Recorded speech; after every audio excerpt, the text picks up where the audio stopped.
Hello friends, welcome to ధృతి GS academy. మనకి economic survey లోపల చాప్టర్ నెంబర్ 1 కంప్లీట్ అయిపోయింది. ఈ 1లో ఏముంది అంటే ఓవరాల్ వ్యూ అని చెప్పేసి ఉన్నది.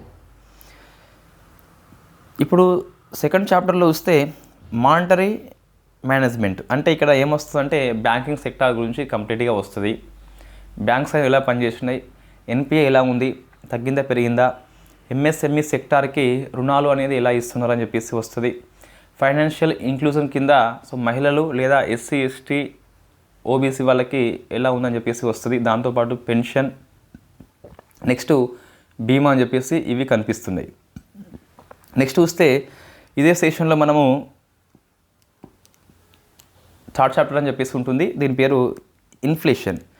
ఇది డిస్కస్ చేద్దాం. అంటే ఇండియాలో కంట్రోల్లో ఉందా, లేకుంటే గ్లోబల్తో కంపేర్ చేస్తే, ప్రపంచంతో కంపేర్ చేస్తే ఇండియాలో ఎలా ఉందని చెప్పేసి డిస్కస్ చేద్దాం.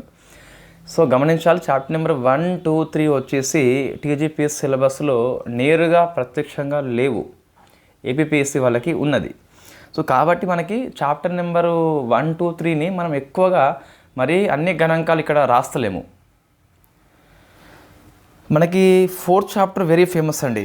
ఫారెన్ ట్రేడ్ అని చెప్పేసి ఉంటుంది. దీని మీద మనము కంప్లీట్గా విశ్లేషణ చేస్తూ, గతంతో పోలుస్తూ ప్రజెంట్ ఎలా ఉంది, ఎక్స్పోర్ట్స్ ఇంపోర్ట్స్ తగ్గినాయా పెరిగినాయా, తగ్గితే ఎందుకు తగ్గినాయి, ఎందుకు పెరిగినాయి, కారణం ఏంటని చెప్పేసి ప్రతి డిస్కస్ చేద్దాం.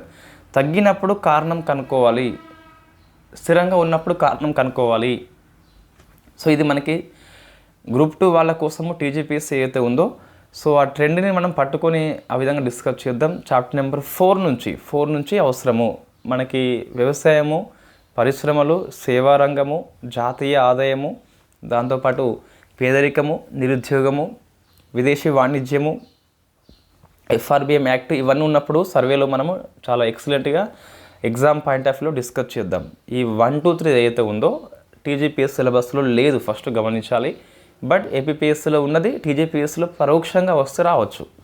మరీ ఉత్తగా స్కిప్ చేయకుండా ఆ చాప్టర్ని మనం ఒకసారి చూసుకుంటే మనకి భయం అంటూ ఉండదు, ఈజీగా ఆన్సర్ చేయవచ్చు. ఇంకో క్వశ్చన్ ఏంటంటే, మనకి సర్వే కొత్తది వస్తుందా పాతది వస్తుందా ఎవరికి తెలుసండి? ఎవరికి తెలియదు. మనకి గ్రూప్ 2 ఎగ్జామ్ ఎప్పుడున్నది? డిసెంబర్ 16న ఉంది కదా. ఎకనమీ ఎగ్జామ్ హాల్కి పోయినాక పేపర్ చూసేంత వరకు కూడా తెలియదు మనకి క్వశ్చన్ ఏమొస్తుందని చెప్పేసి. But I prefer new survey అండి. క్వశ్చన్ పేపర్స్ పాత ఇస్తారంటే అట్లా ఇవ్వరు, దాదాపుగా కొత్తదే ఇస్తారు. మనకు ఐడియా ఉన్నంత వరకు కొత్తదే ఇస్తారు. కాబట్టి సర్వేని ఎప్పుడైనా కొత్తదే చదువుతారు ఎవరైనా కూడా, ఎప్పుడో సర్వే తీసుకొని చదవరు. కొన్ని అంశాలు మనకి కంపారిజన్ అవసరం అనుకున్నప్పుడు ఓల్డ్ డాటా తీసుకొని పోలిక చేస్తూ అధ్యయనం చేద్దాం. అంతేగాని ప్రతిదీ ఒక క్వశ్చన్ వచ్చిందని చెప్పేసి ఇక మనం దాన్ని వెంట పడవద్దు. ఇక్కడ అన్నిటిని కూడా మనం అన్ని గణాంకాలు సాధ్యం కాదు. ఆస్పిరెంట్స్కి ఫస్ట్ గుర్తుపెట్టుకోవాలి.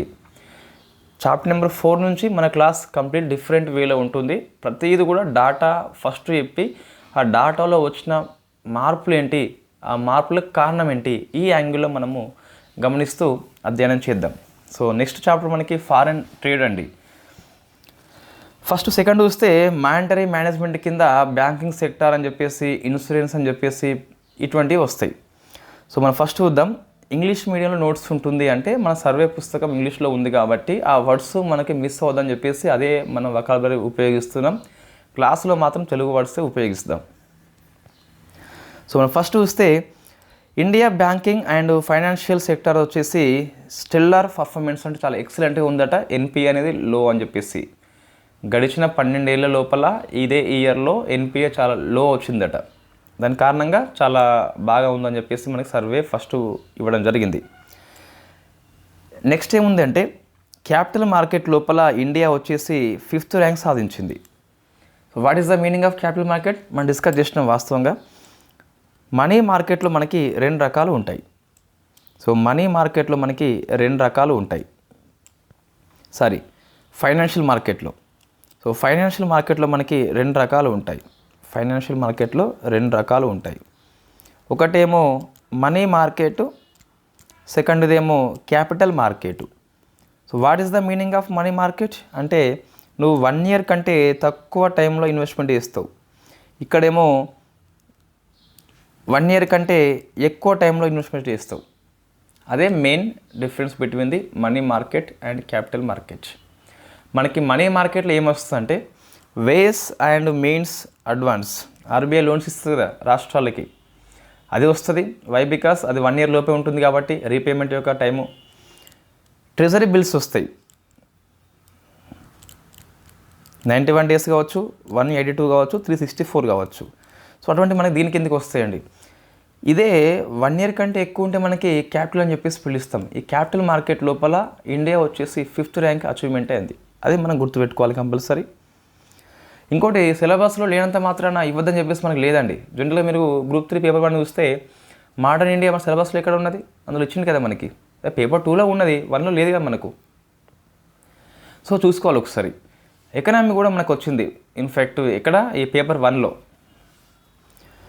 నెక్స్ట్ బీమా అండి. సో ఇన్సూరెన్స్ చూస్తే గిట్ట 2047 నాటికి అందరికీ బీమా అని చెప్పేసి లక్ష్యం మనం పెట్టుకున్నాము. పెన్షన్ చూస్తే India global pension index value అని చెప్పేసి పెరిగింది. అంతకుముందు 44.5 ఉండే, ఇప్పుడు 45.9కి మారింది, అంటే ఇంప్రూవ్మెంట్ అయింది. So global pension index value అంటే ఏం లేదు.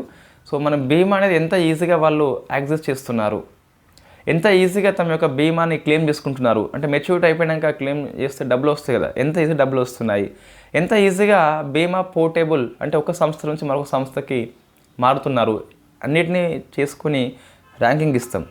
అందులో మనకు వాల్యూ ఎంత అంటే 45.9 అని చెప్పేసి గుర్తుపెట్టుకోవాలి. సో ఇది మనకు ఓవరాల్గా చాప్టర్ నెంబర్ 2లో ఈ క్యాపిటల్ మార్కెట్ వస్తుంది, ఇన్సూరెన్స్ వస్తుంది అని చెప్పేసి మనకు ఓవరాల్గా ఫస్ట్ పేజీలో మనకి ఇస్తారు. ఏ చాప్టర్ అయినా స్టార్టింగ్లో డైరెక్ట్ హెడ్డింగ్ పెట్టి మ్యాటర్ స్టార్ట్ అయ్యారు, ఓవరాల్గా దాంట్లో ఏముంటుందని చెప్పేసి ఇస్తారు కదా, అదే ఫస్ట్ పేజ్ అండి. ఫస్ట్ మనకి బ్యాంకింగ్ అని చెప్పేసి ఉన్నది. సో మన ఆర్బీఐ అనేది ఎలా పనిచేసింది అంటే, మానిటరీ పాలసీ కమిటీ రెపో రేట్ని 6.5కి పెంచింది. అయితే మనకు సో మే 2022లో ఎంత ఉండే అంటే సో 4% ఉండే. అప్పుడు ఇన్ఫ్లేషన్ వచ్చేసి చాలా ఎక్కువ ఉండే. సో ఇప్పుడు కంట్రోల్ చేయాలంటే ఏం చేయాలి? ఇన్ఫ్లేషన్ కంట్రోల్ చేయాలంటే రెపో రేట్ని పెంచాలి. అట్లా ఫిబ్రవరి 2023 వరకు 250 బేస్ పాయింట్స్ పెంచిందట. ఎంత పెంచినట్టు? 2.5% పెంచినట్టు. అంటే 4% ఉన్నది ప్లస్ 2.5 కాస్త 6.5 అయిందట. సో ఇది మనకు ఎప్పుడు ఫిబ్రవరి 2023లో 6.5 అయింది. అప్పటి నుంచి అన్చేంజ్డ్, మారుస్తలేదు మనకు. సో పాలసీ పేరు ఏంటంటే మనకంటే విత్డ్రాయింగ్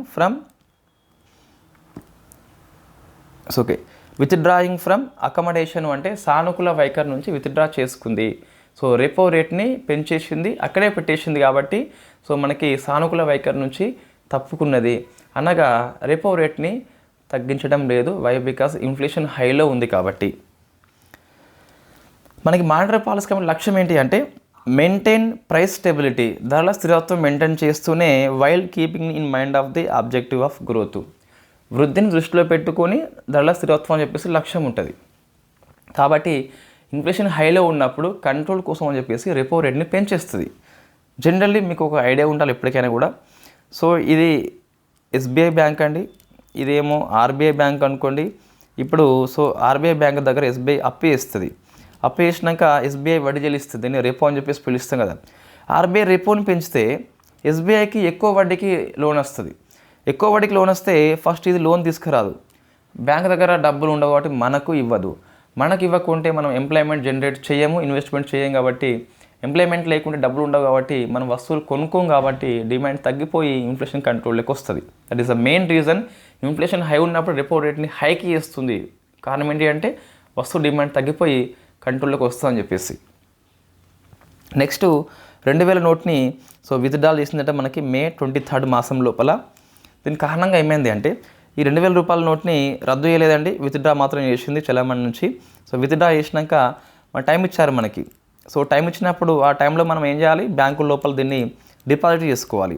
సో అట్లా చేసుకున్నప్పుడు ఈడు చేసిండు, ఈమె చేసింది, ఆమె చేసింది, వీడు చేసిండు, అందరు చేస్తే ఏమైంది అంటే బ్యాంకు దగ్గర నగదు లభ్యత మనకి పెరిగింది.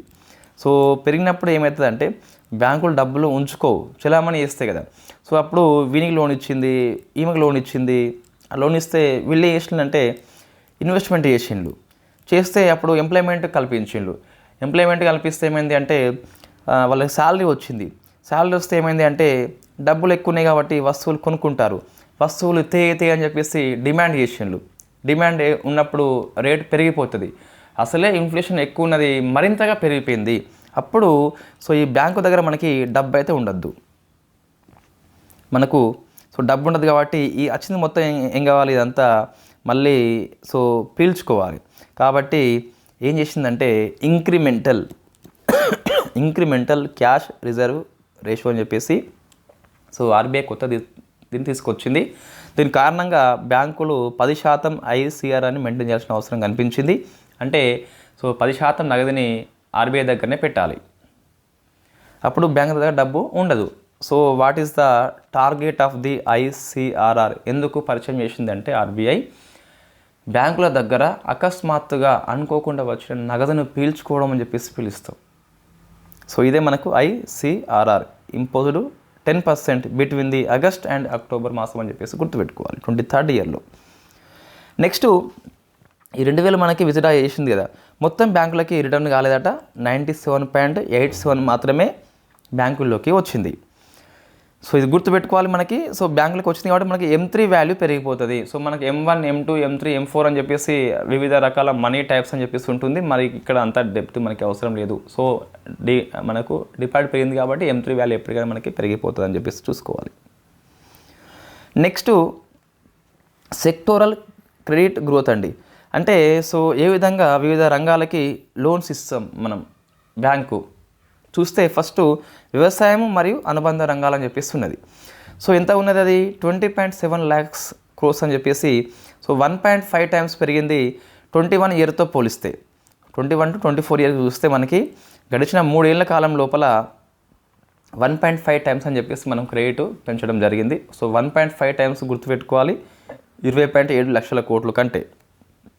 కిసాన్ క్రెడిట్ అకౌంట్స్ అని చెప్పేసి డిసెంబర్ నాటికి 7.4 crores అయితే మనకి సంఖ్య కనిపిస్తుంది. ఇది మనం సర్వే పుస్తకంలో ఉన్నది, మనము చాప్టర్స్లో యాడ్ చేసుకున్నాం. ఎకనామీ అప్డేట్స్ లోపల సర్వేలో ఉన్న చాలా వరకు అంశాలు అందులో కవర్ అయినాయి. మనకి సర్వే అని చెప్పేసి మనం హెడ్డింగ్ పెట్టలేదు, కానీ చాప్టర్స్ వారీగా సర్వే యొక్క అంశాలని అందులో అప్డేట్ చేయడం జరిగింది. ఇండస్ట్రీ చూస్తే ఎంఎస్ఎంఈ సెక్టార్కి 100% క్రెడిట్ గ్యారంటీ అండర్, అంటే మనకి ఎంఎస్ఎంఈ సెక్టర్స్ ఏవైతే ఉన్నాయో మైక్రో స్మాల్ మీడియం వాళ్ళు లోన్ తీసుకున్నప్పుడు గవర్నమెంట్ పూచికత్తు ఇస్తుంది, క్రెడిట్ గ్యారంటీ అయితే ఇస్తుంది. దేనికి ఇస్తా అని చెప్పేసి ప్రశ్న వస్తుంది. ECLGS గుర్తుపెట్టుకోవాలి, emergency credit linked guarantee scheme అని చెప్పేసి మన ఇండియా ప్రభుత్వం దీన్ని ఇంప్లిమెంట్ చేస్తుంది ఎంఎస్ఎంఈ కోసం అని చెప్పేసి, క్రెడిట్ యొక్క అవకాశం పెంచాలని చెప్పేసి. నెక్స్ట్ టెక్నాలజీ కొత్తగా వస్తుందంట మన ఫ్యూచర్ లోపల, ఈ క్రెడిట్ మరింత ఈజీగా చేస్తుందట. దాని పేరే OCEN, అంటే ఓపెన్ క్రెడిట్ ఎనేబుల్మెంట్ నెట్వర్క్ అని చెప్పేసి పిలుస్తాం. ఎంఎస్ఎంఈకి క్రెడిట్ని మరింతగా బూస్ట్ చేస్తాం, మరింతగా ఈజీగా వాళ్ళు రుణం అయితే పొందవచ్చు. దాని పేరే OCEN, అంటే ఏంటి, ఓపెన్ క్రెడిట్ ఎనేబుల్మెంట్ నెట్వర్క్ అని చెప్పేసి పిలుస్తాం. నెక్స్ట్ ఎంఎస్ఎంఈ కోసం అని చెప్పేసి కొన్ని ఇనిషియేటివ్ మనకి ప్రభుత్వము అమలు చేస్తున్నది, అవి మనం గుర్తుపెట్టుకోవాలి. ఇది ఇండస్ట్రియల్ కిందకి కూడా వస్తుంది, బాగా ఫోకస్ చేయండి. TREDS అండి, ట్రేడ్ రిసీవబుల్స్ డిస్కౌంటింగ్ సిస్టమ్ అని చెప్పేసి ఒక డిజిటల్ ప్లాట్ఫామ్ లోన్స్ కోసం అని చెప్పేసి. నెక్స్ట్ది change definition of the MSME from July 2020 నుంచి. అంతకుముందు వేరే ఉండే, జూలైలో మనకు మార్చి నోట్స్లో రాయలేదు, మన ఎకనామిక్ అప్డేట్స్లో ఉన్నదండి. మనకు టర్న్ ఓవర్ బట్టి చూస్తేనేమో జనరల్గా 5 కోట్లు ఉంటుంది మైక్రో, అంటే 10 కోట్ల వరకు ఉంటే స్మాల్ అని చెప్పేసి పిలుస్తాం. ఇంకా 5 అంటే ఇది 50 కదా, 50 కోట్లు. ఒకవేళ ఇంకా ఎక్కువ అంటే 250 వరకు ఉంటే గిట్ట దాన్ని మనము ఏమంటాం, మీడియం అని చెప్పేసి పిలుస్తాం. 5, 50, 250 అండి. అదే దీన్ని బట్టి చూస్తే, అంటే పెట్టుబడి బట్టి చూస్తే గిట్ట 1 crore వరకు, నెక్స్ట్ 10 కోట్ల వరకు, ఇంకోటేమో 50 కోట్ల వరకు ఉంటుంది. ఇది ఇన్వెస్ట్మెంట్ బట్టి చూస్తే 1 crores up to 10 crores up to 50 crores. Turnover బట్టి చూస్తే up to 5 crores up to 50 up to 250. ఇది మనకి ఇది వివిధ రకాలు మైక్రో స్మాల్ మీడియం అని చెప్పేసి టర్నోవర్ బట్టి ఇలా ఉంటుంది, చూసుకోవాలి కంపల్సరీ. 5, 50, 250 ఇది మన సిలబస్లో ఉంది, మనకి గ్రూప్ 2లో ఉన్నది. నెక్స్ట్ ఇక్కడ ఉద్యమ్ పోర్టల్ అండి, అంటే ఎంఎస్ఎంఈ నమోదు ప్రక్రియ చేసే పోర్టల్ అని చెప్పేసి పిలుస్తాం. జూలై 2020 లోపల దీన్ని తీసుకొచ్చింది. సో మనకి అయితే ఎంఎస్ఎంఈ నమోదు చేసుకోవాలంటే వాళ్ళకి కంపల్సరీ ప్యాన్ నెంబరు ఉండాలి అండ్ జిఎస్టీ కూడా ఉండాలి. అయితే కొంత సంస్థలకి ఉండదండి. వాటిని ఇన్ఫార్మల్ అని చెప్పేసి పిలుస్తాం. ఇన్ఫార్మల్ ఎంఎస్ఎంఈ అని చెప్పేసి పిలుస్తాం. అటువంటి వాళ్ళకి నమోదుకి అవకాశం లేదు కాబట్టి అటువంటి సంస్థలకి నమోదు కోసం అని చెప్పేసి కొత్త తీసుకొచ్చింది. దాని పేరే ఉద్యమ్ అసిస్ట్ పోర్టల్. అంటే ఇన్ఫార్మల్ ఎంఎస్ఎంఈ ఏవైతే ఉన్నాయో, సో మైక్రో వాళ్ళకి ముఖ్యంగా, సో వాళ్ళకి పాన్ కార్డ్ లేకపోయినా జిఎస్టీ లేకపోయినా కూడా నమోదు చేసుకోవచ్చు. దాని పేరే ఉద్యమి అసిస్ట్ పోర్టల్ అని చెప్పేసి పిలుస్తాం. మొత్తం మీద 4.5 కోట్లు ఎంటర్ప్రైజెస్ మనకి సో నమోదు చేసుకున్నాయి ఇప్పటికీ. ఉద్యమ్ పోర్టల్ కావచ్చు, ఉద్యమి అసిస్టెంట్ పోర్టల్ కావచ్చు. జూన్ నాటికి చూస్తే 4.5 crores అని చెప్పేసి గుర్తుపెట్టుకోవాలి. ఇది కొద్ది గణాంకాలు మనకి టీజీపీఎస్కి అడుగుతున్నారు, అవసరం కూడా కంపల్సరీ. 4.5 కోట్లు ఇప్పటికీ ఎంఎస్ఎంఈ సెక్టార్లో ఉన్నటువంటి పరిశ్రమలు ఏవైతే ఉన్నాయో అవి కూడా అన్నీ కూడా ఫార్మల్ ఇన్ఫార్మల్ అన్నీ కూడా 4.5 కోట్లు నమోదు చేసుకోవడం జరిగింది. నెక్స్ట్ ఈ రీవ్యాంప్ క్రెడిట్ గ్యారంటీ స్కీమ్ అని చెప్పేసి కొద్దిగా మనకు మార్పులు వచ్చినాయండి. అంటే నువ్వు లోన్ తీసుకున్నప్పుడు క్రెడిట్ గ్యారంటీ ప్రభుత్వం ఇస్తుంది. అయితే ఈ మార్పులు అనేవి మైక్రోకి స్మాల్కి మాత్రమే వర్తిస్తాయట. క్రెడిట్ లిమిట్ని ఫార్మల్ వాటికేమో 2 కోట్లు ఉండే కదా 5 కోట్లకు పెంచిండ్లు. ప్రభుత్వం గ్యారంటీ ఇస్తుంది, కంప్లీట్గా ఇస్తుంది. ఎన్ని కోట్లు తీసుకుంటే అంతకు గవర్నమెంట్ గ్యారంటీ ఇస్తుంది.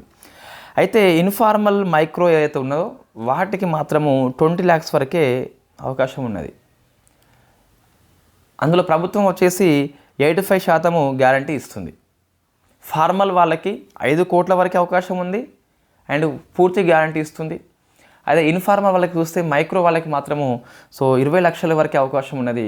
గవర్నమెంట్ వచ్చేసి కేవలము 80% మాత్రమే గ్యారంటీ ఇస్తుంది. ఇది మనం గుర్తుపెట్టు. రీవ్యాంప్మెంట్స్ మనకి మార్పులు వచ్చినాయి. సో మీరు ఎంఎస్ఎంఈ సిలబస్లో ఉంది కాబట్టి ఈ గణాంకాల మీద ఒకసారి ఫోకస్ చేయండి, ఈజీగా గుర్తుంటాయి కూడా. మరీ ఎక్కువ గణాంకాలు ఇక్కడ మనము డంపేస్తలేం, అన్నీ ఉన్నాయన్నీ కూడా ఎంతవరకు అవసరమో అంతవరకు తీసుకుంటున్నాము. గణాంకాల కంటే గణాంకాల ఆధారిత సమాచారం ఎక్కువ అవసరం మనకి. అంటే సో మైక్రోకి ఇన్ఫార్మల్కి ఎట్లా ఉంది, ఎంత శాతం గ్యారంటీ ఇస్తుంది, ఇట్లా ప్రశ్న వస్తుంది. Next so assets quality of banks. ఇది ముఖ్యంగా టీజీపీఎస్ సిలబస్లో లేదు, స్కిప్ చేయవచ్చు. బట్ ఒకసారి చూడండి పైన ఎన్పిఏ మనకి డౌన్వర్డ్ ట్రెండ్, అంటే ఎన్పిఏ మనకి క్రమంగా తగ్గిపోతుంది అట. సో 12-year లో అని చెప్పేసి నమోదైంది. లాస్ట్ ఇయర్ 2.8 అండి. అదే 2018 లోపల చూస్తే 11.2 ఉండే. 24-yearలో చూస్తే 2.8కి వచ్చింది. సో డౌన్వర్డ్ ట్రెండ్ని ఫాలో అవుతున్నాం మనం. ఇది మంచి శుభ సూచకం బ్యాంకుల కోసం అని చెప్పేసి. ఎన్పిఏ ఆఫ్ అగ్రి సెక్టార్ లోపల హై ఉందండి, ఎక్కువగా 6.5 అని చెప్పేసి నమోదైంది. సో ఎందుకు కారణం అంటే చాలా రాష్ట్రాలు రుణమాఫీ అని చెప్పేసి ఒకటి మనకి తగిలించినాయి కాబట్టి చాలా సెక్టార్ లోపల కంటే అగ్రిలో మనకి ఎక్కువ ఎన్పిఏ కనిపిస్తుంది. సో మనకి ఎన్పిఏ వచ్చేసి చూస్తే 2 రకాలు ఉంటుంది అండి. అగ్రి సెక్టార్ లోపల ఎన్పిఏ మనకంటే వేరే ఉంటుంది. 2 వరుసగా వ్యవసాయ సీజన్స్ లోపల మనం కట్టకుంటే ఎన్పిఏ ట్రీట్ చేస్తాం. అదే వేరే సెక్టార్ లోపల చూస్తే 90 రోజుల పాటు కట్టకుంటే ఎన్పిఏ అని చెప్పేసి చెప్తాం. అగ్రి సెక్టర్ లోపల వరుసగా 2 సీజన్స్ కట్టకుంటే ఎన్పిఏ అని చెప్పేసి ట్రీట్ చేస్తాం మనం. నెక్స్ట్ చూస్తే ఈ మొత్తం డిపాజిట్ లోపల పబ్లిక్ సెక్టర్ బ్యాంకుల్లోనే 56.9, అంటే సుమారుగా ప్రైవేట్తో కంపేర్ చేస్తే సో పబ్లిక్ బ్యాంకుల్లోనే సగం కంటే ఎక్కువ డిపాజిట్స్ అనేవి జమ అవుతున్నాయి. ఇట్లా ప్రశ్న మనకి రావచ్చు స్టేట్మెంట్ రూపంలో. మొత్తం డిపాజిట్ లోపల హౌస్ హోల్డ్ వాళ్ళదే 61 ఉన్నదట. సో మనం గుర్తుపెట్టుకోవాలి శాతం. డీలింగ్ విత్ డిస్ట్రెస్డ్ అసెట్స్ అండి, అంటే ఈ నిరర్ధక ఆస్తులు ఏవైతే ఉన్నాయో ఎలా డీల్ చేస్తున్నాము అంటే మనము NARCL famous known as bad bank అని చెప్పేసి మనం స్థాపించుకున్నాం. ఎకనామీ అప్డేట్స్లో వచ్చింది. ఇంకోటి ఐడిఆర్సిఎల్ అని చెప్పేసి స్థాపించుకున్నాం. సో ఇదేమో ప్రభుత్వ రంగ బ్యాంకుల ఆధ్వర్యంలో పనిచేస్తుంది ఎన్ఏఆర్సిఎల్ అని చెప్పేసి. ఐడిఆర్సిఎల్ ఏమో ప్రైవేట్ రంగ బ్యాంకుల ఆధ్వర్యంలో పనిచేస్తుంది. వాస్తవంగా ఏమవుతుందంటే ఒక ఎక్స్ అనే వ్యక్తి మనకి లోన్ తీసుకున్నాడు అనుకోండి బ్యాంకు దగ్గర.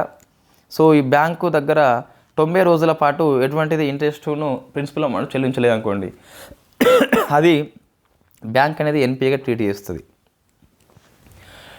అప్పుడు ఈ బ్యాంక్ వచ్చేసి ఇక ఈ బ్యాంక్ వల్ల అయితలేదు, ఇక వీడు ఇవ్వడని చెప్పేసి బ్యాంక్ అనుకుంటుంది. అనుకొని అప్పుడు ఎన్ఈఆర్సీఎల్ని అప్రోచ్ అవుతుంది, national assets reconstruction company limited. Approach అయినప్పుడు ఈ రెండింటి మధ్య డిస్కషన్ స్టార్ట్ అవుతాయి. సో డీలింగ్ కుదురుతుంది. ఇప్పుడు 100 రూపాయలు అప్పు కట్టాలనుకో, ఈ 100 రూపాయలు రావని చెప్పేసి ఎన్ఈఆర్సీలు ఏమంటారంటే మేము 80 రూపాయలు నీకు జమ చేసి ఇస్తామని చెప్పేసి, సో ఈ ఎన్పిఏని ఈ ఎన్ఈఆర్సీలు కొనుగోలు చేస్తుంది. ఎంతకు 100 రూపాయలు ఇవ్వాల్సి ఉండే 80 కొనుగోలు చేస్తుంది.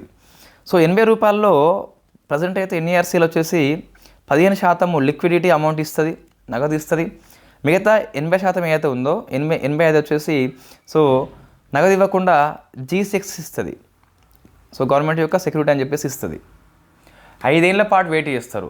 5 ఏళ్ళ లోపల కనుక ఈ 80 రూపాయలు జమ చేసి ఇవ్వకుంటే అప్పుడు ఈ బ్యాంక్కి ఎన్ఈఆర్సీఎల్ సంస్థనే డబ్బులు మిగతాయని చెల్లిస్తుంది.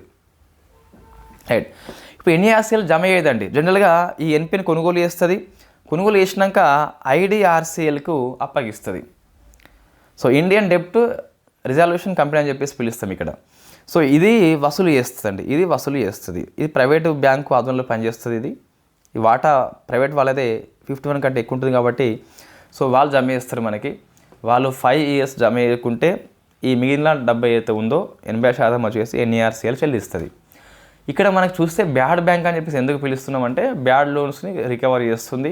ఎస్ ఫైన్, బట్ ఇది మనకు పరిష్కారం అంటే ఇది పూర్తిగా కాదండి. ఇక్కడ ఉన్న ఎన్పిఏ కాస్త ఇక్కడికి మారిపోయింది. సమస్య అదే విధంగా ఉంది. 5 ఇయర్స్ జమ చేయకుంటే ఎన్ఈఆర్సీఎల్ కట్టాల్సిందే.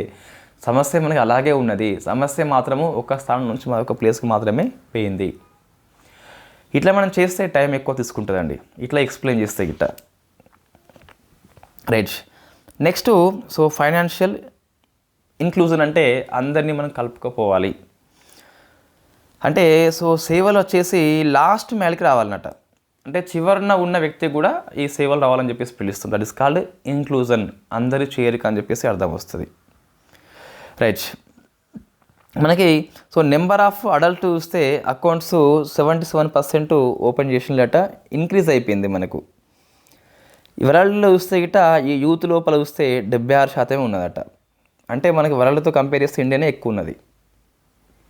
నెక్స్ట్ జన్ధన్ యోజన కింద మొత్తమే జూలై నాటికి 52.6 కోట్లు అకౌంట్స్ ఓపెన్ అయినాయట. వాళ్ళు ఎక్కువ మనకి ఉమెన్స్ ఉంటారు అండ్ ఎక్కువగా మనకి సెమీ అర్బన్ రూపంలో లేదా రూరల్ ప్రాంతాల్లో ఉంటారు. నెక్స్ట్ ప్రాజెక్ట్ నెక్సెస్, ఇవన్నీ మనకి ఎకనామిక్ అప్డేట్స్లో ఉన్నాయండి, అన్నీ ఉన్నాయి.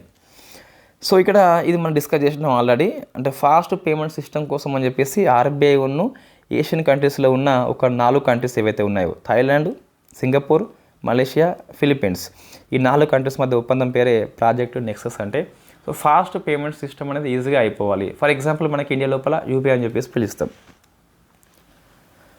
నెక్స్ట్ మైక్రో ఫైనాన్స్ ఇన్స్టిట్యూషన్స్ అండి. సో సూక్ష్మ ఆర్థిక సంస్థలు అని చెప్పేసి మనం ఇది ఎకనామిక్ అప్డేట్స్ లోపల ఓన్లీ 1 పాయింట్ మనం రాసినామండి. మీరు కావాలంటే చెక్ చేసుకోండి, బ్యాంకింగ్ సెక్టార్లో ఉంటుంది.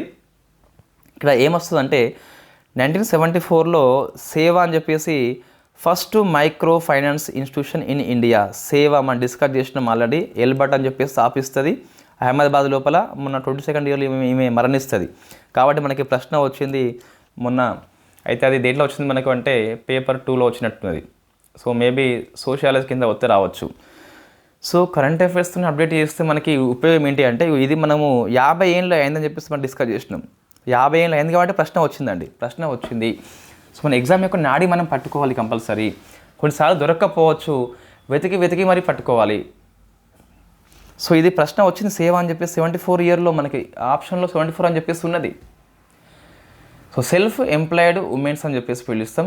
అహ్మదాబాద్ లోపల వెరీ ఫేమస్ సేవ అని చెప్పేసి మనకు స్టార్ట్ చేసుకున్నాం. 50 ఏళ్ళు పూర్తయిపోయింది. సో ఇప్పుడు ఏంటి మనకు గ్లోబల్లో మనము మైక్రో ఫైనాన్స్ విషయంలో 2nd ర్యాంక్ ఉన్నామట. సో ఫస్ట్ వచ్చేసి చైనా అండి, ఇది మనం గుర్తుపెట్టుకోవాలి. ఇప్పటికి చూస్తే 28 రాష్ట్రాలు, ఒక 5 యూటీస్, 646+ డిస్టిక్ లోపల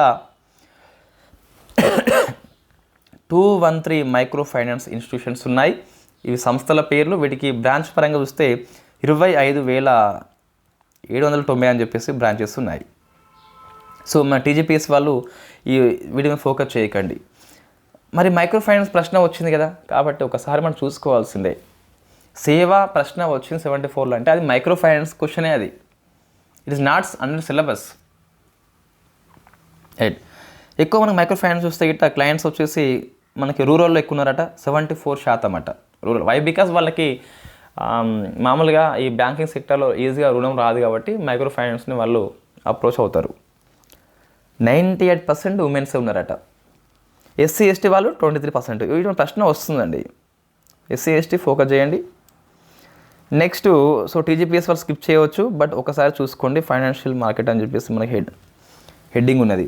మనం డిస్కస్ చేసిన మాట 2 రకాలు ఉంటాయని చెప్పేసి, మనీ మార్కెట్, క్యాపిటల్ మార్కెట్. ఈ క్యాపిటల్ మార్కెట్లో మళ్ళీ 2 రకాలు ఉంటుంది, primary market and secondary market. Primary మార్కెట్లో ఓన్లీ కొనుగోలు మాత్రమే ఉంటుంది, ఇక్కడ అమ్మడం ఉంటుంది అండ్ కొనడం అని చెప్పేసి 2 ఉంటాయి ఇక్కడ మనకు. సో ఇక్కడ చూస్తే ఈ ప్రైమరీ మార్కెట్ లోపల ఇనిషియల్ పబ్లిక్ ఆఫర్ అని చెప్పేసి పిలుస్తాం. అంటే ఒక సంస్థ తన యొక్క షేర్స్ని తొలిసారిగా పబ్లిక్కి అందుబాటులో తీసుకొస్తుంది, దాన్ని ఐపీఓ అని చెప్పేసి పిలుస్తాం. సో వాళ్ళు కొనుగోలు చేస్తారు అంతే, వాళ్ళు మళ్ళీ తిరిగి వాటిని అమ్మడం అంటే ఇక్కడ ఉండదు. సో ఐపీఓలో కూడా మనకి ఫస్ట్ ర్యాంక్ అయితే రావడం జరిగింది. సో 274 ఐపీఓలు నమోదైనాయి. కాబట్టి ఈ ఫస్ట్ ర్యాంక్ మనం డిస్కస్ చేసినాం మనం సర్వే అప్డేట్స్ అని చెప్పేసి. ఎకనామీ అప్డేట్స్ లోపల మనకి ఎక్కడ వచ్చింది, ఫైనాన్షియల్ మార్కెట్ సిలబస్లో ఉన్నది కాబట్టి ఏబీపీఎస్ వాళ్ళ కోసం అని చెప్పేసి ఐపీఓ లోపల ఫస్ట్ ర్యాంక్ ఇండియా అని చెప్పేసి ఇవ్వడం జరిగింది. ఇటీవల ఎల్ఐసి యొక్క ఐపీఓ చూస్తే మనకి సో 5% అనేది గవర్నమెంట్ అమ్మింది. సో మనకు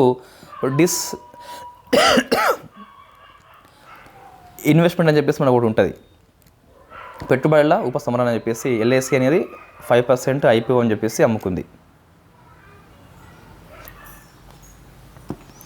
సో నెక్స్ట్ మనకి so technology in capital market, ఇవి 3 మనం డిస్కస్ చేసినామండి కరెంట్ అఫైర్స్ అప్డేట్ క్లాస్లో. Scores, SEBI complaints redress system అని చెప్పేసి పిలుస్తాం. అంటే సెబీ పరిష్కార వ్యవస్థ అని చెప్పేసి ఉంటుంది, one of the digital platform. Smart అంటే ఈ ఇన్వెస్ట్మెంట్ ఎవరైతే చేస్తారో వాళ్ళకి ట్రైనింగ్ ఇస్తారు అన్నట్టు. T+1 అంటే ట్రేడింగ్ అయినా నెక్స్ట్ రోజు డబ్బులు జమ అవుతాయి. ఇప్పుడు ప్రపంచం మొత్తం చూస్తే T+1ని చైనా మాత్రం ఫాలో అవుతుంది, దాంతోపాటు ఇండియా మాత్రం ఫాలో అవుతుంది. సో 2 కంట్రీస్ మాత్రమే T+1ని ఫాలో అవుతున్నాయి. ఇండియా మార్చి మాసం నుంచి కొన్ని ప్రాంతాల్లో మాత్రము T+0 ఫాలో అవుతుంది. అంటే అదే రోజున మనకి లావాదేవీ పూర్తి అయితే అయిపోతుంది. T+1 T+0 ఒకరోజు అయినాక అదే రోజు. ఇండియాలో ప్రజెంట్ T+1 అమల్లో ఉంది. కొన్ని ప్రాంతాల్లో మార్చి మాసం నుంచి 24 ఇయర్లో సో ఒక పైలట్ బేస్లో మనము T+0 అని చెప్పేసి ఫాలో అవుతున్నాం.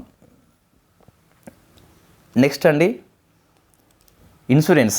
సో ఇన్సూరెన్స్ టు ఆల్ అని చెప్పేసి లక్ష్యం ఎంత మనకి 2047 నాటికి అందరికీ బీమా అవకాశం కల్పించాలి. సో బీమా సుగం అంటే అందరికీ బీమా అని చెప్పేసి ఒక స్కీమ్ మనకి అండ్ పోర్టల్ కూడా. బీమా వాహక్ అంటే ఈ బీమా పథకాలని అందరికీ చేరవేయాలి అని చెప్పేసి గ్రామీణ స్థాయిలో పనిచేసే వాళ్ళే బీమా వాహక్ అండి. బీమా విస్తార్ అంటే ఆల్ ఇన్ వన్, అంటే అన్ని రకాల బీమాలు ఒకే దగ్గర మనకు దొరికిపోతాయి. సో వాహనం కావచ్చు, ఆరోగ్యం కావచ్చు, జీవిత బీమా కావచ్చు. అంతకుముందు 10th క్లాస్ లోపల సో విజిఎస్ అని చెప్పేసి ఆల్ ఇన్ వన్ దొరికేది మనకు. అంటే తెలుగు, హిందీ, ఇంగ్లీష్ అట్లా డిఫరెంట్ గైడ్స్ కాకుండా ఒకటే దొరికేది. అదే మనకి బీమా విస్తార్ అని చెప్పేసి పిలుస్తాం. నెక్స్ట్ సో ఆయుష్మాన్ భారత్ ప్రధానమంత్రి జన్ ఆరోగ్య యోజన అండి. ఇది మొత్తం మీద ఎన్ని కార్డ్స్ ఇష్యూ అయ్యాయి అంటే ఇప్పటికి 34.2 crores అని చెప్పేసి ఇవ్వడం జరిగింది. అందులో 49% అయితే ఫీమేల్ వాళ్ళకి ఇవ్వడం జరిగింది. ఇది చాప్టర్ నెంబర్ 2 అండి. సో మీకు బ్యాంకింగ్, పెన్షన్, ఇన్సూరెన్స్, క్రెడిట్ గురించి లేకపోయినప్పటికీ సిలబస్లో లేకపోయినప్పటికీ ప్రశ్నలు వస్తున్నాయి కాబట్టి ఒకసారి ఫోకస్ చేయండి. ముఖ్యంగా టీజీపీఎస్ వాళ్ళు ఎంఎస్ఎంఈ విషయంలో ఎటువంటి స్కీమ్స్ ఉన్నాయని చెప్పేసి ఫోకస్ చేయండి. నెక్స్ట్ 3 అండి మనకి ఇందులో ఏమీ లేదు చిన్నగా మొత్తం మీద. సో ఇన్ఫ్లేషన్ వచ్చేసి ఎలా కంట్రోల్లో ఉన్నది ఇండియా లోపల. సో మనం డిస్కస్ చేసినాం ఆల్రెడీ. సో ఇక్కడ పాండమిక్ వచ్చింది ఫస్ట్. అంటే సో మన కరోనా కారణంగా రేట్స్ చాలా హై పెరిగిపోయినాయి. వై? బికాస్ వస్తు ఉత్పత్తి జరగలేదు కాబట్టి డిమాండ్ ఎక్కువ ఉన్నది కాబట్టి పెరిగిపోయింది. అయిపోయినాక నెక్స్ట్ ఇయర్లో ఏమైందంటే మనకి వార్ స్టార్ట్ అయినాయి, geopolitics, Russia, Ukraine, Israel, Palestine. కానీ ఇండియా సక్సెస్ఫుల్గా దీన్ని అంటే ఓవర్కమ్ చేసింది అన్నిటిని దాటుకొని వెళ్ళి so retail inflation I mean CPI RBI కొలిసేది ఇదే. సో మనం డిస్కస్ చేసినాం ఆల్రెడీ డబ్ల్యూపీఐకి సిపిఐకి తేడా ఏంటని చెప్పేసి. ఇది ఓన్లీ గూడ్స్, ఇది గూడ్స్ ప్లస్ సర్వీస్ గుర్తుపెట్టుకోవాలి కంపల్సరీ. సో మన సిపిఐ ఆర్బీఐ కొలుస్తుందండి, సిపిఐనే కొలుస్తుంది. సో అంటే సిపిఐ ఆధారిత ఇన్ఫ్లేషన్ కంట్రోల్లో పెడుతుంది ఆర్బీఐ వచ్చేసి. సో 5.4 నమోదైంది లాస్ట్ ఇయర్లో, 5.4 అని చెప్పేసి చూసుకోవాలి. Lowest level since COVID-19 pandemic. గడిచిన 4 ఇయర్స్తో కంపేర్ చేస్తే 24 ఫైనాన్షియల్ ఇయర్లోనే 5.4 ఇట్ ఈస్ లో అని చెప్పేసి గుర్తుపెట్టుకోవాలి. అయితే ఇది మనం డిస్కస్ చేసినాం ఇంతకుముందు క్లాసుల్లోనే. సో ఇప్పుడే మళ్ళీ ఇక్కడ అవసరం లేదు. ఈ 6.5కి పెరిగిందని చెప్పేసి మనం డిస్కస్ చేసినాం, మళ్ళీ ఇక్కడ అవసరం లేదు. ఇండియాస్ ఇన్ఫ్లేషన్ రేటు చూస్తే గిట్ట మన గ్లోబల్తో కంపేర్ చేస్తే లోయర్ ఉన్నది, అంటే అండర్ కంట్రోల్లోనే ఉన్నది. నెక్స్ట్ సో ఇంట్రెస్ట్ రేట్ మనకి ఒకవేళ ఇంట్రెస్ట్ రేట్ పరంగా చూస్తే, రాష్ట్ర పరంగా చూస్తే మనకు 4+or-2 ఉండాలి. 29 రాష్ట్రాలు లేదా యూటీ లోపల కంట్రోల్లోనే ఉన్నదట, 6కి దిగువనే ఉన్నదట. సో కాబట్టి ఇది గుర్తుపెట్టుకోవాలి కొద్దిగా, ఏపీపీఎస్ వాళ్ళు బాగా ఫోకస్ చేసి గుర్తుపెట్టుకోవాలి దీన్ని. అయితే 29 స్టేట్స్ అండ్ యూటీ లోపల కంట్రోల్లోనే ఉన్నది కాబట్టి మనకి 5.4 నమోదైంది. సో ఎందుకు 5.4 నమోదైంది? ప్రపంచం మొత్తం ఇన్ఫ్లేషన్ ఎక్కువ ఉంటే ఇండియా తక్కువ ఎందుకున్నది, ఇటువంటి యాక్షన్ తీసుకున్నది. సో మనం డిస్కస్ చేయాలి కంపల్సరీ ఇక్కడ. ఇంట్రడక్షన్ ఆఫ్ ది భారత్ అట్ట, భారత్ రైస్, భారత్ దాల్ అండి సబ్సిడీ ప్రైస్కి అందించింది. అంటే మనకు అక్కడ వాడికి డిమాండ్ ఉంది, రైస్కి దాల్కి అట్టాకి డిమాండ్ ఉంది కాబట్టి మళ్ళీ వీళ్ళు కొంటూనే ఉంటారు ఇంకా. సో డిమాండ్ తగ్గించాలంటే సో మనం ఏం చేయాలి, రేట్స్ తగ్గించుకోవాలి ఫస్ట్ అయితే. దానికోసం అని చెప్పేసి భారత్ అట్ట, భారత్ రైస్, దాల్ అని చెప్పేసి ప్రవేశపెట్టింది. అప్పుడు ఏమైంది, ధరలు దిగి వచ్చినాయి. ఇప్పుడు అట్టా రూపీస్ మనకి 50 అని చెప్పేసి ఉందనుకోండి, మనం కొంటాము. ఇప్పుడు గవర్నమెంట్ చేసింది 27 రూపాయలకి ఇస్తుంది. అప్పుడు దీని కారణంగా ఏం చేయాలి, వీడు కూడా కొంత తగ్గాలి, 50 కాస్త 40 వేయాల్సిందే. సో ధర మన కంట్రోల్లో వచ్చినట్టే కదా. సో సబ్సిడీ ధరలకే మనకి భారత్ అట్ట అని చెప్పేసి 27 రూపాయలకు కిలో, భారత్ రైస్ అని చెప్పేసి ఇది 29 రూపాయలు అందిస్తుంది. భారత్ దాల్ మనకి రాయలేదు, ఎంత వస్తుంది భారత్ దాల్ అంటే సో ఇది 60 రూపాయలకి వస్తుందండి, 60 రూపాయలకే వస్తుంది కిలో. సో చనా అయితే నువ్వు ఒక 30 కిలోల బ్యాగ్ ఒకేసారి కొంటే గిట్ట 55కే వస్తుందండి. సో మనం గవర్నమెంట్ పాలసీ లోపల లాస్ట్ పేపర్లో ఉంటుందండి భారత్ బ్రాండ్ అని చెప్పేసి, భారత్ దాల్, భారత్ రైస్, భారత్ అట్ట అని చెప్పేసి ఇలా ఇవ్వడం వల్ల రేటు దిగి వచ్చి ఇన్ఫ్లేషన్ కంట్రోల్లో 5.4కే వచ్చింది. విక్రయ కేంద్రాలు అని చెప్పేసి మనకి నాఫెడ్లో అమ్ముతున్నారు, ఎన్సీసీఎఫ్లో అమ్ముతున్నారు, కేంద్రీయ బండార్లో అమ్ముతున్నారు. అంటే ఈ మనకు వచ్చే సబ్సిడీ రైస్, అట్ట, దాల్ ఏదైతే ఉందో ఈ మూడిట్లలో మాత్రమే అమ్ముతారట. Next non basmati rice and broken rice యొక్క ఎక్స్పోర్ట్స్ మీద మనకి కంట్రోల్లో పెట్టేసినాం. సో ప్రోహిబిట్ కింద మనం ఇంప్లిమెంట్ చేసినాం, అంటే వాళ్ళు ఇంకా దాన్ని ఎక్స్పోర్ట్ చేయొద్దు.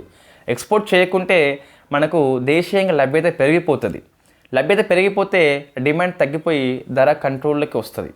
అందుకే సో నాన్ బాస్మతి రైస్ని బ్రోకెన్ రైస్, నూకల్ని మనము ఎక్స్పోర్ట్ చేయకుండా ప్రోహిబిటెడ్ కేటగిరీ లోపల ఉంచేసినాము ఈ సెప్టెంబర్ 22 నుంచి జూలై 23 వరకు. కాబట్టి ధర మనకి కంట్రోల్లోకి వెళ్ళిపోయింది. వాళ్ళు ఎక్స్పోర్ట్ చేస్తే గిట్ట కొరత ఏర్పడి డిమాండ్ ఎక్కువ పెరిగిపోయి ధర మరింతగా పెరిగిపోయే అవసరం కనిపిస్తుంది. Next so 20% export duty on parboiled rice. So export duty మనం అంటే నువ్వు ఎక్స్పోర్ట్ చేస్తే ఆ డ్యూటీ విధిస్తే నువ్వు వేస్తావు, ఎక్స్పోర్ట్ చేయవు. అప్పుడు ఏమైతే మళ్ళీ డొమెస్టిక్లో మనకి ఎక్కువ వాల్యూ అనేది కనిపిస్తుంది. కాబట్టి వాల్యూ ఎక్కువ ఉన్నప్పుడు మనము ఇక్కడ ధర దిగి వస్తుంది. సో ఆ కారణంగా మనము దీని మీద ఎక్స్పోర్ట్ డ్యూటీ విధించినాం. కొన్నిటిని ఎగుమతులు మొత్తం బ్యాన్ చేసినాం, కొన్ని మీద సుంకం విధించినాం. నెక్స్ట్ పల్సర్ చూస్తే సో తుర్ అండ్ ఉరాద్ అని చెప్పేసి ఉంది కదా. So import under free category, అంటే మనం ఇంపోర్ట్ చేసుకుంటే ట్యాక్స్ విధిస్తే మనకి ఎక్కువ రేటుకి అమ్ముతారు వాళ్ళు, కాబట్టి ఫ్రీ కేటగిరీ కింద వాళ్ళు పెట్టేసిండ్రు. అప్పుడు ఏమవుతుంది, సో వాళ్ళకి తక్కువ రేటుకి వస్తుంది కాబట్టి మనకు తక్కువ రేటుకి అమ్ముతారు. ఇన్ని మెజర్స్ ఉన్నాయి కాబట్టి మనం 5.4లో ఉన్నామట. నెక్స్ట్ మసూర్ అని చెప్పేసి మరొక పప్పు ఉన్నది మనకు. సో ఇంపోర్ట్ డ్యూటీ 0 చేసి పడేసినాం కాబట్టి తక్కువ రేటుగా మనకు పప్పు వస్తుంది, ధర అనేది పెరిగిపోదు, ధర కంట్రోల్లో ఉండిపోతుంది. సేమ్ మనకి షుగర్ కూడా రెస్ట్రిక్షన్ పెట్టేసినాం ఎక్స్పోర్ట్స్ మీద. ఇన్ని కారణంగా మనకి ఏమైంది అంటే సో ధర అనేది కంట్రోల్లో ఉండి 5.4. ఎస్, గ్లోబల్ సినారియో చూస్తే హై ఇన్ఫ్లేషన్ చాలా ఎక్కువ ఉంది చాలా దేశాల లోపల due to Russia versus Ukraine war లాంటి జియో పాలిటిక్స్ కావచ్చు, లేదా కోవిడ్-19 పాండమిక్ కావచ్చు. ఇన్ని చర్యలు ఉన్నాయి కాబట్టే ఆహార వస్తువులు కొరత లేకుండా ప్రభుత్వం చూసింది. కొన్ని వస్తువుల విషయంలో ఎగుమతి నియంత్రణ కావచ్చు, కొన్ని వస్తువుల విషయంలో ఎగుమతి నిషేధం కావచ్చు, కొన్ని వస్తువుల్ని తక్కువ రేటుకే ఇవ్వడం కావచ్చు. ఇన్ని చర్యలు చేసింది కాబట్టే ఇండియా లోపల కంట్రోల్లో ఉందని చెప్పొచ్చు. ఇంకోటి, there is negative relationship between the cross country inflation and per capital GDP. ఇది చాలా ఎక్కువ ఉంటే ఇన్ఫ్లేషను ఇది తగ్గిపోతుంది, మనకు తెలుసు మనకు ఆల్రెడీ. సో నెగిటివ్ సంబంధం కలిగి ఉంటుంది, మనకు సర్వే పుస్తకంలో స్పష్టంగా ఉంది. సో కాబట్టి ఎప్పుడైనా మనకి పర్ క్యాపిటల్ జీడిపి ఎక్కువ ఉండాలంటే ఇన్ఫ్లేషన్ కంట్రోల్లో ఉండాలి, స్టేబుల్గా ఉండాలి, లో లెవెల్లో ఉండాలి. సో మా ప్రశ్న వస్తుందండి, ఇట్లా వస్తుంది. ఇక్కడ వాడు ఇది ఇవ్వకుండా పాజిటివ్ ఇవ్వచ్చు సంబంధం వచ్చేసి, రైట్. సో మనం సర్వే తొందరగా పూర్తి చేసుకుంటే కొన్ని క్వశ్చన్స్ మనం ప్రాక్టీస్ చేయాలి. కొన్ని ప్రశ్నలు సరళి అర్థం కావాలంటే ప్రశ్నలు సాధించాలి. So famous known as test series. మీరు ఏ సిరీస్ రాసినప్పటికీ నవంబర్ 30 తర్వాత there is no need to test series. December 1 నుంచి డిసెంబర్ 14 వరకు కంప్లీట్గా రివిజన్ చేయండి. మీ సిరీస్ కోసం అని చెప్పేసి ఏదో కట్టేసి ఆన్లైన్లో రాసేసి టైం వేస్ట్ చేయవద్దు. ఏమైనా ఉన్నా కూడా నవంబర్ 30లో పూర్తి చేసుకోవాలి. డిసెంబర్ 1 నుంచి 14 రోజులు revision revision revision. Why? Because మనకి టీజీపీఎస్సీ గ్రూప్ 2 అయిపోతే పరీక్షలు లేవు మనకి. There is no exams. Yes, calendar ఉన్నదంటే ఉన్నది, బట్ టేక్ టైం. ఐసీ కమిషన్ రిపోర్ట్ ఇవ్వాలి, దాని మీద క్యాబినెట్ సబ్ కమిటీ ఏర్పాటు చేస్తారు, వాళ్ళు అధ్యయనం చేయాలి, తర్వాత ఆ రిపోర్ట్ని క్యాబినెట్కి ఇవ్వాలి, క్యాబినెట్ డిస్కషన్ చేయాలి, దాన్ని ఆమోదించాలి, ఇంప్లిమెంట్ చేయాలంటే కొంచెం టైం పడుతుంది. కాబట్టి మేబీ సమ్మర్ కల్లా మనకి దెర్ ఈజ్ నో నోటిఫికేషన్స్ కాబట్టి సో గ్రూప్ 2 మిస్ కావద్దు అనుకున్నట్లయితే సో టెస్ట్ సిరీస్ని రాయండి. బట్ నవంబర్ 30 తర్వాత అయితే ఎటువంటి సిరీస్ అవసరం లేదు. రివిజన్ రివిజన్ రివిజన్ రివిజన్ లేకుంటే మీ క్వశ్చన్ అనేది 4 ఆప్షన్స్ తెలిసే ఉంటాయి, యాక్యురేట్ ఆన్సర్ గుర్తించలేకపోతారు. సో కాబట్టి మరీ మీరు ఎకనామీ విషయంలో భయపడొద్దు, ఈజీగానే పేపర్ వస్తుంది. మీరు సరిగ్గా ప్రిపేర్ అయితే గిట్ట ఈజీగా ఆన్సర్ చేయగలుగుతారు. మనం 150 క్వశ్చన్స్ అవసరం లేదు, 110, 100 క్వశ్చన్స్ అనేది సరిపోతుంది.